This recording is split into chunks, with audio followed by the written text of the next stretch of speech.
자, 우리 지난주의 말씀에서 이제 우리가 유다의 어떠한 모습을 살펴보았습니까? 하나님을 조롱하는 그들의 모습을 우리가 볼 수 있었습니다. 하나님을 두려워하지 않았습니다. 그렇죠? 하나님께 뭐라고 얘기했습니까? 하나님, 당신이 나를 심판하실 수 있으면 한번 심판해 보세요라고 하나님을 조롱하며 비웃었던 그들의 모습이었던 것이죠. 이제 하나님께서 그들의 그러한 비웃음에 반응하시는 것입니다. 어떻게 반응하는 것이죠? 그래, 너희들이 나를 그렇게 보고 있단 말이냐? 그래, 한번 보여줄게 하며 이제 하나님께서 그 심판의 칼을 빼어 드시는 장면이 오늘 본문 말씀의 내용입니다. 자, 26절의 말씀을 같이 한번 또 읽어볼게요. 또 그가 기치를 세우시고 먼 나라들을 불러 땅 끝에서부터 자기에게로 오게 하실 것이라. 보라, 그들이 빨리 달려올 것이로되. 자, 하나님께서 지금 기치를 세우셨다 그랬어요. 기치는 뭐냐면 깃발을 들었다는 뜻입니다. 깃발을 들었다는 것은 무슨 깃발이냐 하면 군대를 불러온다라는 이야기예요. 전쟁터에 나가는 군대들을 보시게 되면, 영화 같은 데 보시게 되면 옛날에 전쟁 영화 같은 거 보시게 되면 그 앞에 무엇을 흔들며 갑니까? 깃발을 흔들며 갑니다. 예, 그 군대를 상징하는 것입니다. 그래서 하나님께서 기치를 세우시는 거예요. 그러면서 지금 먼 나라들을 부르셨다라고 말씀하고 있습니다. 먼 나라. 지금 하나님께서 주변에 있는 나라를 부르셔서 이 유다를 치시면 빨리 심판하실 수 있는데, 또 하필이면 왜 먼 나라의 군대를 불러오실까요? 이것 또한 하나님의 은혜가 담겨져 있는 내용입니다. 먼 곳에서 오면 그만큼 시간이 빨리 올까요? 늦어질까요? 늦어지죠. 그러면 늦어지면 어떠한 기회가 생겨지는 것입니까? 유다의 백성들이 회개할 수 있는 시간이 좀 벌어지는 것이죠. 그러니까 하나님께서는 지금 심판하시는 그 상황 속에서도 이 유다의 백성들이 회개할 수 있는 기회를 주시고 계시는 것입니다. 근데 이 유다는 어떻게 합니까? 회개하지 않죠. 계속해서 자기네들의 힘과 자기네들의 능력을 의지하며 살아가고 있었던 것입니다. 당시 유다의 경제적인 상황은 사실 아주 좋았습니다. 주변에 있는 나라들은 사실 또 유다를 이렇게 침범할 수 있을 만큼 유다보다 힘이 강하지 않았어요. 그만큼 유다는 그 당시에 경제적으로도 부흥하고 있었고요. 또 군사적으로도 비교적 강력한 힘을 가지고 있었던 것입니다. 그러한 만족함과 그러한 풍요로움이 그들을 교만하게 만들었던 것이죠. 하나님을 찾지 않게 만들었던 것입니다. 자기네들의 힘을 의지하고 세상을 바라보아도 부족할 것이 없으니까 그들은 하나님을 찾지 않았던 것입니다. 그렇게 되었을 때 그들이 어떠한 마음을 먹었던 거예요? 하나님은 이제 안중에도 없는 존재들로 타락해버리고 만 것이고, 심지어는 하나님을 조롱하는 존재까지 그렇게 타락해버린 것입니다. 그렇게 세속화되고 그렇게 자기의 힘을 의지하며 하나님을 조롱하며 살았지만 결국은 어떻게 되는 것입니까? 하나님께서 그들을 이제 심판하시기 위하여 먼 나라의 군대를 불러일으켜 세우신 것이라는 것이죠. 자, 여기서 이제 먼 나라는 아까도 이제 말씀을 드렸습니다만 바벨론입니다. 바벨론. 이 바벨론을 통해서 하나님께서는 이 유다를 아주 박살을 내버리시게 되는 것입니다.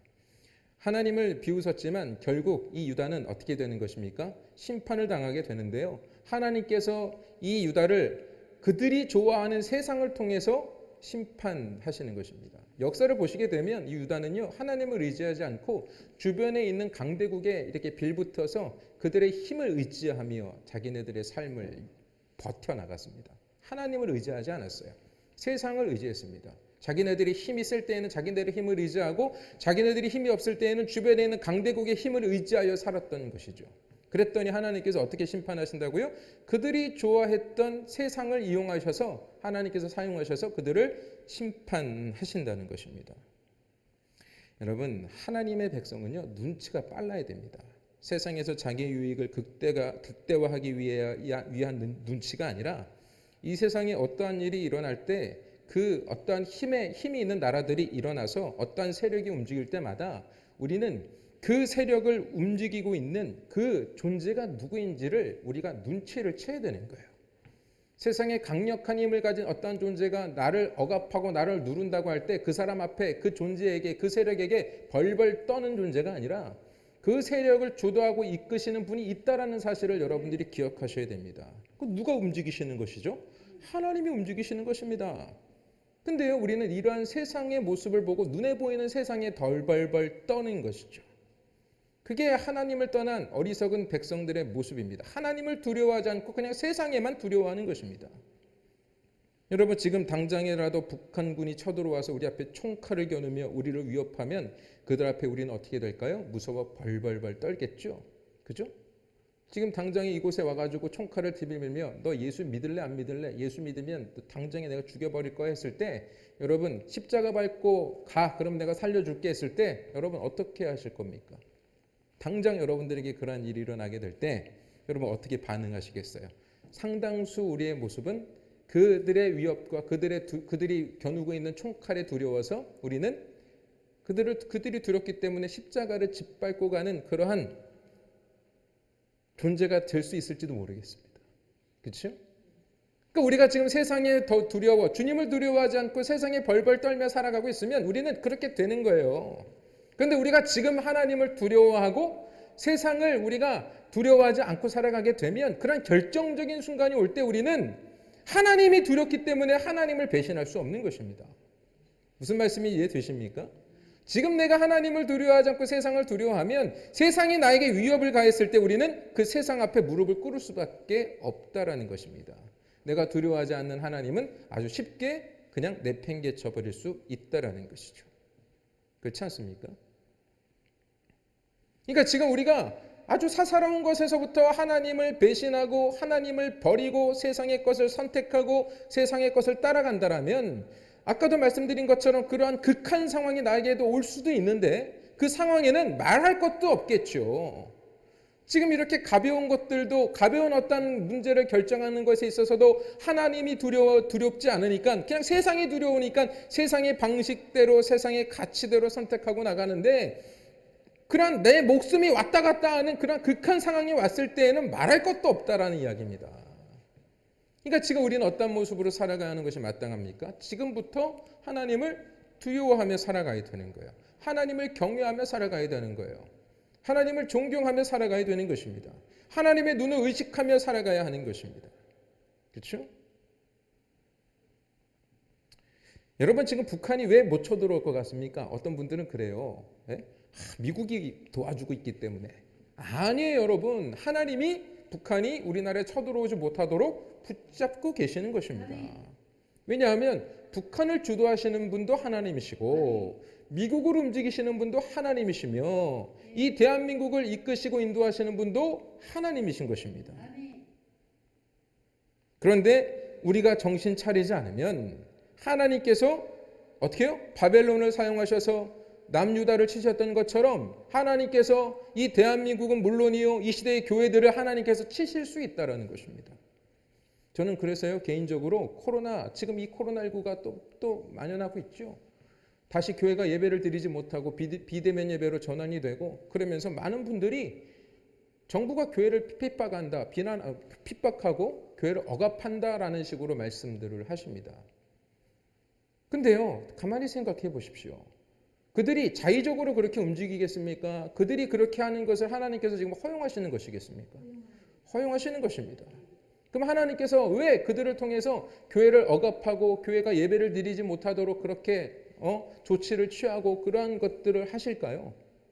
저는 그렇게 생각을 합니다. 하나님께서 지금 교회에게 경고의 메시지를 보내시는 것입니다. 왜? 교회가 교회답지 않았기 때문입니다. 그동안 한국교회는요, 하나님의 뜻대로 예수 그리스도의 십자가의 정신을 계승하지 못하고 오히려 자기의 배를 채우는 것에 혈안이 되어 있었던 것이 오늘날 교회의 모습이었다는 것입니다. 그러니까 우리 교회는, 이 한국교회는 하나님을 두려워하지 않았던 거예요. 여러분, 우리 그리스도인들을 모아놓고 보시게 되면 두려운 하나님에 대해서 별로 생각하고 싶어 하지 않습니다. 그러니까 뭘 생각하죠? 맨날 사랑의 하나님에 취해 있어요. 사랑의 하나님. 맞아요. 하나님은 사랑이시에요. 사랑이신 분이십니다. 그런데 하나님을 두려워하지 않는데 그 하나님의 사랑을 우리가 알 수가 없는 거예요. 하나님을 두려워하지 않으면 우리는 그 하나님의 사랑과 긍휼이 얼마나 큰지를 알 수가 없는 것입니다. 무슨 말씀인지 이해가 되세요? 여러분, 너무 우리가 사랑을 오해하게 되면 어떤 일이 일어나는 줄 아십니까? 사랑을 오해하면 함부로 대합니다. 그죠? 자녀들이 부모님을 함부로 대하죠. 보통 함부로 대합니다.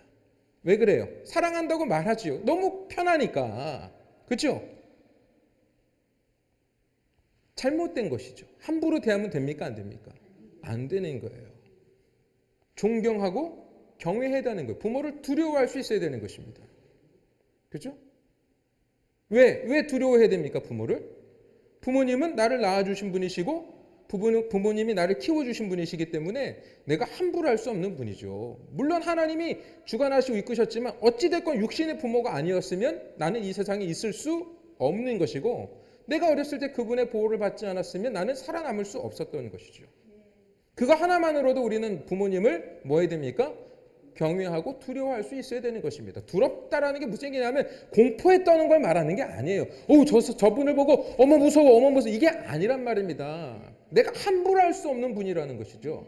내가 무시할 수 없는 분이라는 것이죠. 근데 우리 한국 교회는 지금까지 어떻게 해왔냐 하면 하나님을 두려워하지 않았습니다. 세상의 방식, 온갖 세상의 잡다한 것들을 다 교회로 끌고 들어와서 그것들을 교회 안에 접목시키고 교회들을 오염시켜버렸던 것이죠. 하나님을 두려워하지 않았습니다. 그래서 이 코로나 시대를 통해서 하나님께서 지금 뭐 하고 계시는 거예요? 이 교회를 지금 경고하시는 거예요. 예배를 드리지 않겠다는, 너네들이 예배 드려도 나 받지 않을 거야. 그래도 우리가 계속 드리니까 어떻게 하는 거예요? 하나님께서 못 드리게 해버리시는 거예요, 여러분. 그거 아셔야 됩니다. 물론 하나님 앞에 신실한 예배를 드렸던 교회들도 있어요. 많습니다. 그러나 많은 대다수의 교회들이 하나님 앞에 온전한 예배를 드리지 못하고 세상의 것을 채우며 세상의 것을 이용하여 하나님을 이용해 먹으려 하는 그런 잘못된 생각으로 예배를 드리니까 하나님께서 그 예배 받지 않겠다라고 하신 거라는 것이죠. 이사야서 초반 부분은 이 부분을 말씀드렸습니다.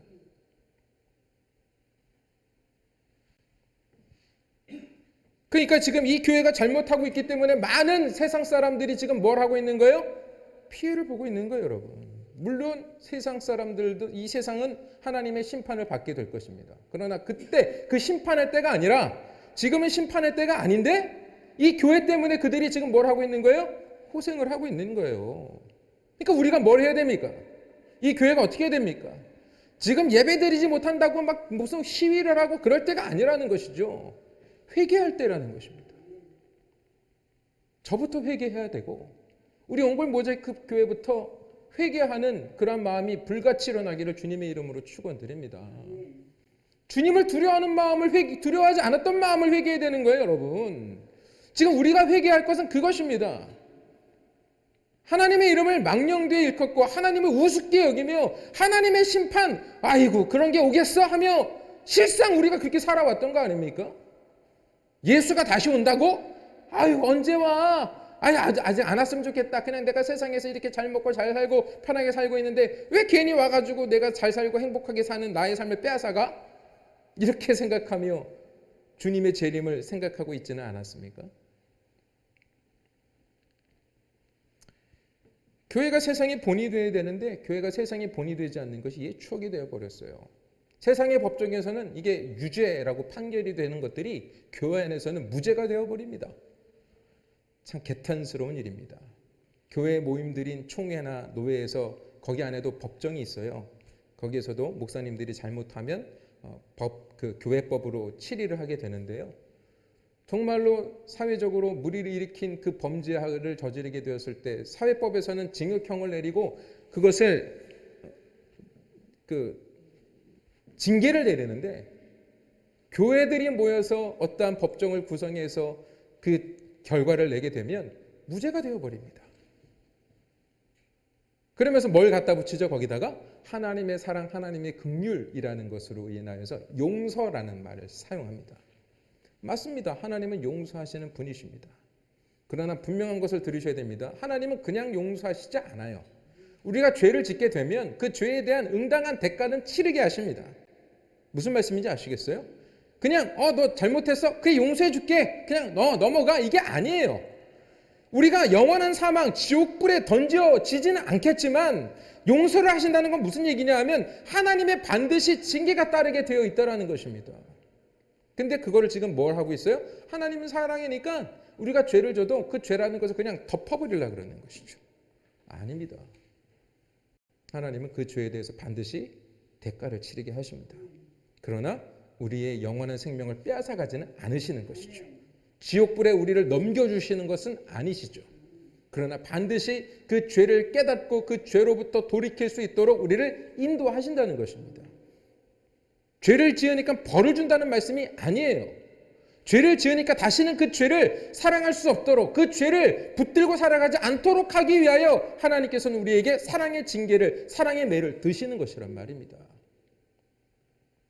근데 교회가 그렇게 하지 않은 거예요. 교회는 계속 뭐 한 거예요? 목사님들이 죄를 져도, 교회 안에서 어떠한 문제가 생겨도 그것을 덮어버리고 숨겨버리고 오히려 피해자인 분들을 몰아가고 피해자인 분들을 오히려 나쁜 사람으로 몰아가고 이러한 일들이 비일비재하게 일어납니다. 교회 안에서도 기득권자가 힘을 가지고 약한 자를 눌러버리는 행태가 이 교회 안에서도 일어나고 있다는 거예요.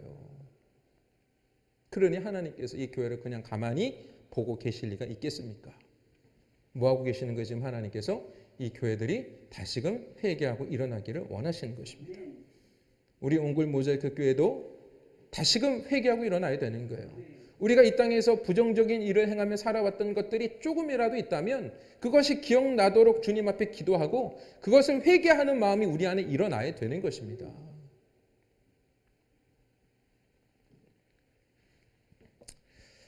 자, 하나님께서 이렇게 하나님을 두려워하지 않고 세상을 두려워하는 자들에게 세상을 동원해서 그들을 심판하시는 것입니다. 이렇게 말하면 하나님을 오해할 수 있습니다. 하나님께서 마치 폭력배를 동원해서 깡패처럼 사람들을 괴롭히는 존재라고 생각할 수도 있습니다. 그러나 절대로 그렇지 않습니다. 하나님을 오해하는 것입니다. 하나님께서는요, 악한 자들을 사용하실 때 악한 자들에게 하나님의 은혜를 베풀어 주시지 않습니다. 이게 무슨 얘기냐 하면 여러분, 은혜라는 것을 잘 깨달으셔야 돼요. 은혜는 뭐냐 하면 우리가 무언가를 잘못했을 때 그 잘못된 것이 잘못된 것이라는 것을 깨닫게 해주시는 것이 은혜입니다. 그래서 우리를 회개의 자리로 이끌어 주시는 것이 은혜예요. 근데 하나님께서 악한 자들을 사용하실 때에는요, 그 은혜를 베풀지 않으십니다. 이게 무슨 얘기냐 하면 그들이 악한 것을 행하는 대로 그대로 내버려 두시는 거예요. 하나님께서 너 나쁜 짓 해 하고 하나님이 명령하시는 것이 아니라 하나님을 떠나 있는 자들은요, 다 자기의 배를 채우기 위하여 물불을 가리지 않고 자기의 힘과 자기의 모든 것들을 동원하여 자기의 목적을 달성하는 것입니다. 그런데 그러한 죄인들의 모습을 하나님께서 뭐 하시는 거예요? 브레이크 걸지를 않으시는 거예요. 너 그 자리에서 멈춰라고 말씀하시지 않는 거예요. 그냥 그들이 질주하도록 내버려 두시는 거예요. 근데 어떻게 하시냐 하면 그 질주하는 것의 방향 키만 조정하시는 거예요. 이 방향의 키를 어디로 조정하시는 거예요? 당신의 백성들을 심판하시는 도구로 그 키만 살짝 이끌어 가시는 거예요. 그러니까 이 바벨론이 지금 그들의 타락한 마음을 가지고 자기네들의 존재의 영역을 확장하기 위하여 자기네들의 힘과 자기네들의 자기네들의 모든 것들을 동원해 나가게 될 때 하나님께서는 너희들 그렇게 살면 안 돼라고 말씀하시는 것이 아니라 어떻게 하세요? 그래, 그렇게 가면서 이것을 어디로 향하게 한다고요? 남유다로 향하게 한 거예요.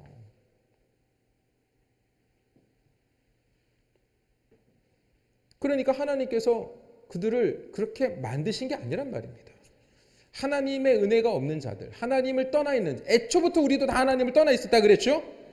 여러분들과 저도 다 하나님을 떠나 있었던 자들입니다. 그런데 하나님의 은혜를 베풀어서 우리가 지금 이 자리에 있는 것이잖아요. 그렇죠? 그러니까 여러분들이 믿지 않는 분들을 위해서 기도할 때마다 어떻게 기도하셔야 돼요? 하나님, 그들에게도 저와 같은 은혜를 베풀어 주세요.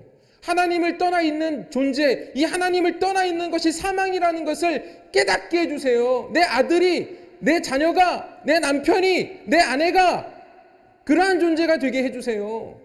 그래서 하나님의 영역 안에 들어오는 자들이 되게 해주세요. 하나님의 간섭을 받는 자들이 되게 해주세요.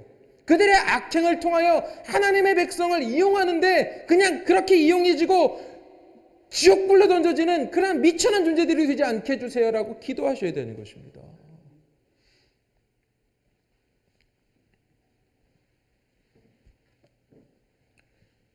그래서 하나님께서 결국 이 바벨론을 남유다를 심판하시는 데 사용하는데 그들의 결말이 어떻게 되는 줄 아십니까? 예레미야서 51장 56절을 보시게 되면 이렇게 말씀하고 있습니다. 자, 읽어보겠습니다. 곧 멸망시키는 자가 바벨론에 이르렀습니다. 그 용사들이 사로잡히고 그들의 활이 휘도다. 여호와는 보복의 하나님이시니 반드시 보응하시리로다. 아까 이 바벨론에 대해서 우리 읽었던 본문에는 어떻게 되어 있어요? 그들의 활이 아주 견고하고 뭐 그들의 모습이 아주 용맹한 모습이었지 않습니까? 근데 이제 어떻게 된다고요? 그 용사들이 사로잡히게 된다 그러죠. 그죠? 그들의 활이 휘어진다고 말씀하고 있습니다. 아까 우리가 안 읽어서 그러는데 28절부터 한번 볼게요.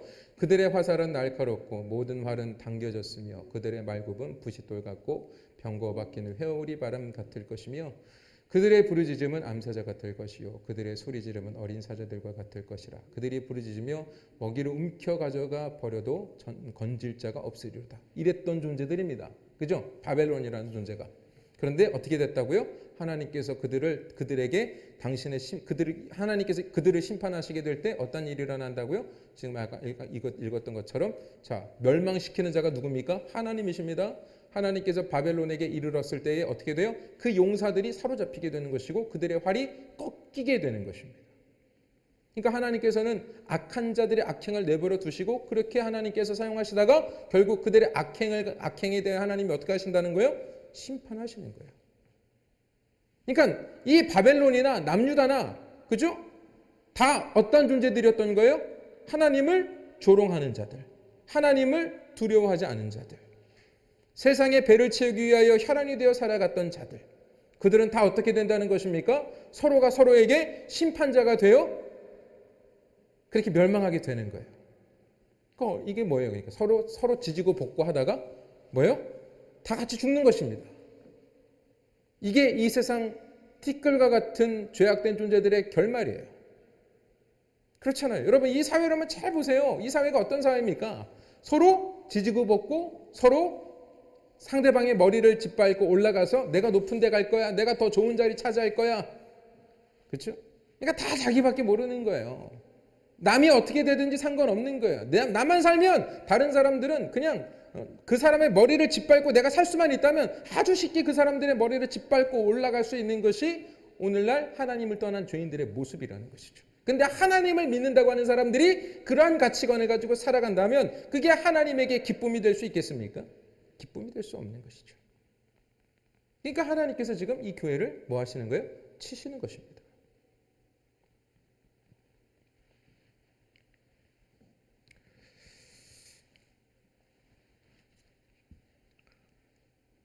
자, 30절의 말씀 보겠습니다. 자, 같이 읽겠습니다. 그날에 그들이 바다 물결 소리같이 백성을 향하여 부르짖으리니 사람이 그 땅을 바라보면 흑암과 고난이 있고 빛은 구름에 가려서 어두우리라. 자, 이 하나님의 심판의 결말을 무엇으로 표현하고 있냐 하면 빛은 구름에 가려서 어두우리라 라고 말씀하고 있습니다. 여기서 이제 빛이라는 것은 원어가 오르라는 단어인데 이 빛은 누구를 상징하는 것일까요? 하나님을 상징하십니다. 그러니까 유다에게 계속 하나님의 빛이 비추고 있었던 거예요. 하나님의 은혜와 하나님의 사랑이 그들에게 비추고 있었던 것입니다. 그 하나님의 생명이 그들에게 비추고 있었을 때 그들에게는 생명이 있었던 것이죠. 그런데 이제 그들이 하나님이 주신 기회에 회개를 하지 않고 계속해서 자기의 완고한 고집을 꺾지 않고 자기의 방식대로 자기의 생각대로 세상의 가치를 따라 세상을 의지하며 살아가게 되었을 때 하나님께서 이 바벨론을 사용하셔서 이 남유다를 치시게 되었을 때에 결국 그 상황을 어떻게 표현하고 있는 것입니까? 흑암과 고난이 있고 빛은 구름에 가리워서 어두워진다라고 말씀하고 있는 것입니다.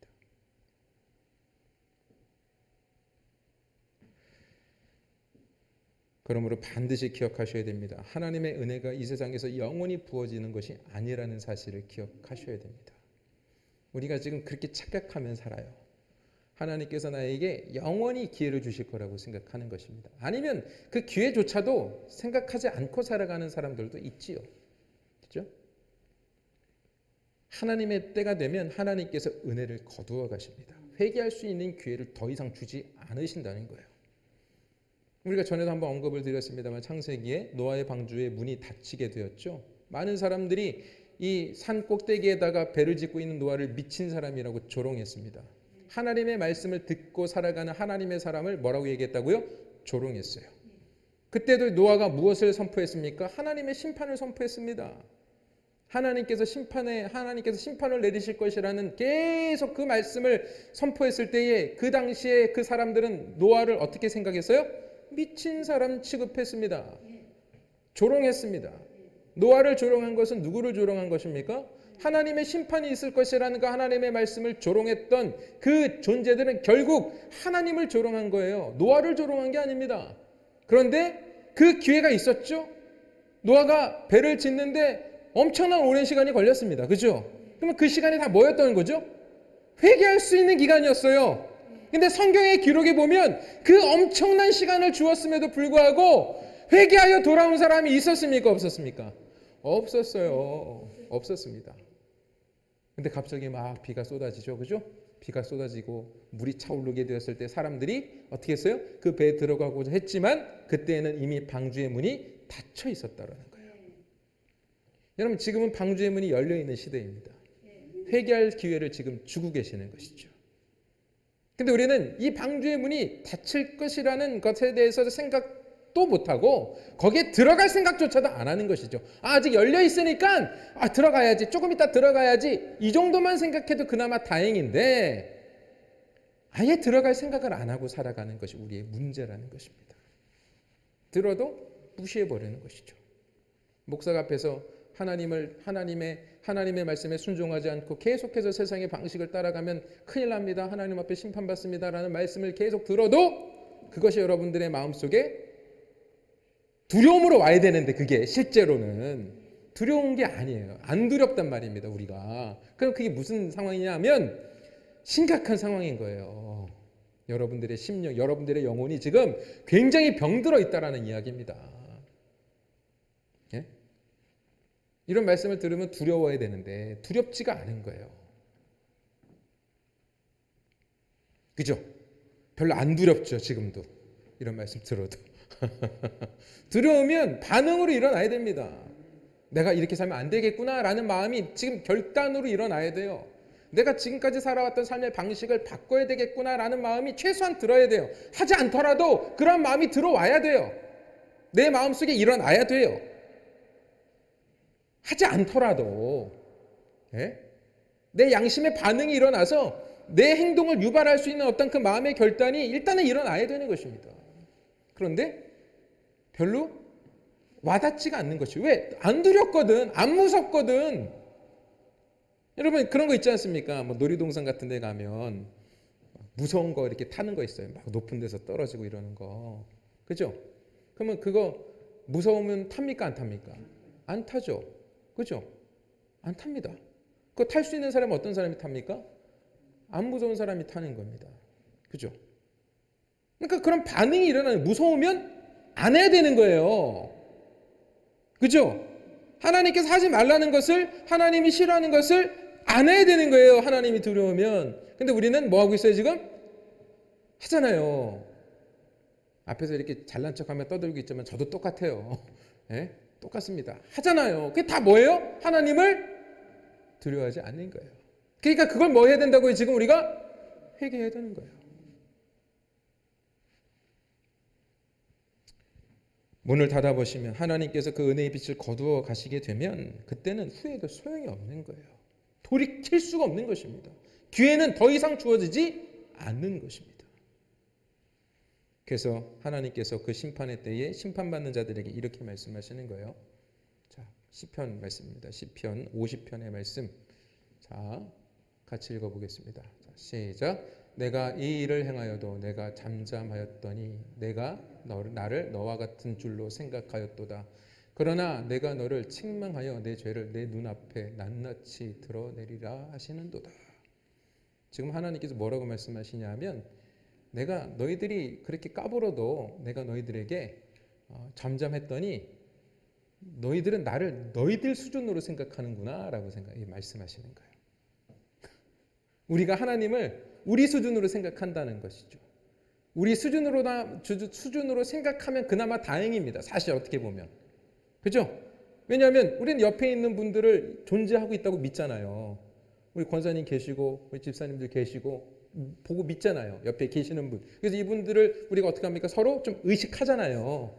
이분들 앞에서 내가 될 수 있으면 교회 성도님들 앞에서는 내가 좀 나쁜 짓 안 하는 모습 보여주고 싶고 그런 게 우리의 마음이잖아요. 세상 사람들하고는 막 서로 뭐 욕도 하고 막 같이 고스톱도 치지만 교회 안에서는 교회에서 성도들끼리는 고스톱 치는 게 조금 거리끼잖아요. 의식한다는 이야기입니다. 그런데 지금 하나님께서 지금 뭐라고 말씀하신다고요? 너희와 같은 줄 생각하였도다라는 것은 뭐냐 하면 우리 자기 수준으로 본다라는 것이죠. 근데 우리는 사실 어떻게 보면 하나님이라는 존재를 의식합니까? 안 합니까? 안 할 때가 많다는 거예요. 안 할 때가.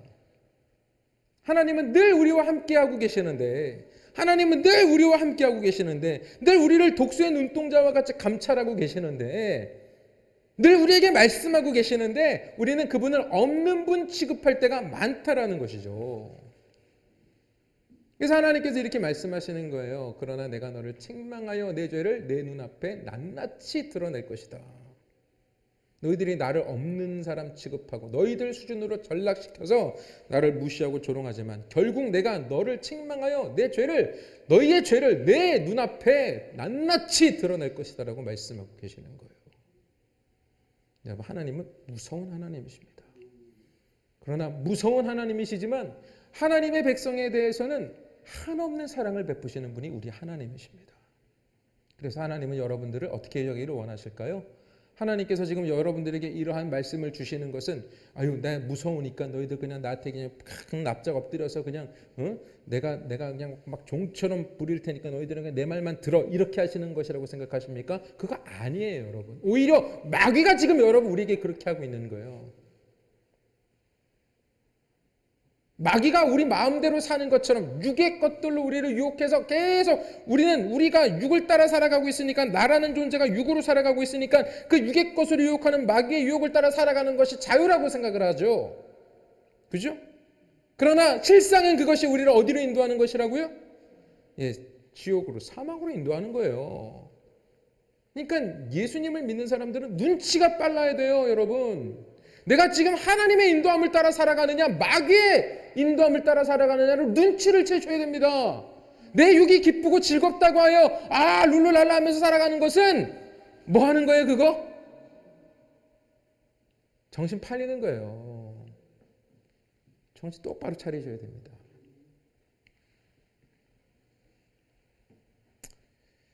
그러므로 빛이 거하고 있을 때, 여러분들에게 생명의 빛이 비추고 있을 때, 그리고 이 생명의 빛은 지금 하나님께서 주님의 몸된 교회를 통해서 이 빛을 비추십니다.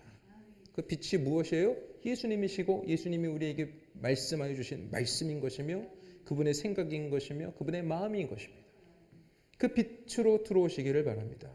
그 생명의 빛 가운데 내 마음을 들이시는 여러분들이 되시기를 바랍니다. 여러분들의 양심 속에 여러분들의 마음 속에 그 생명의 빛이 비추어져서 그 빛에 의하여 움직이는 여러분들이 되시기를 주님의 이름으로 축원드립니다. 세상을 따라 살면 예수님의 대속에서 나의 것이라고 생각하는 것이야말로, 세상을 따라 살면서 예수님의 대속이 나의 것이라고 생각하는 것이야말로 예수님을 조롱하는 거예요. 다시 말씀드립니다. 많은 예수님을 믿는 사람들이 세상을 따라가요. 근데 세상 예수 그리스도의 대속이 나의 죄를 위해서 죽으신 거야라고 말은 해요. 그걸 믿어요. 그런데 난 어디를 가고 있어요? 세상을 따라가고 있어요. 그건 무슨 행위라고 하면 믿음이 아니에요. 그것은 예수님의 십자가를 조롱하는 것입니다. 예수님의 십자가의 가치를 전락시켜버리는 거예요. 그러므로 주님의 말씀을 듣고 빛 대신 주님의 말씀을 듣고 세상을 따라가지 않고 오직 주님만을 의지하며 주님의 빛 가운데 내 자신을 의탁드려서 늘 빛의 능력으로 살아가시는 우리 성도님들이 되시기를 주님의 이름으로 축원드리겠습니다.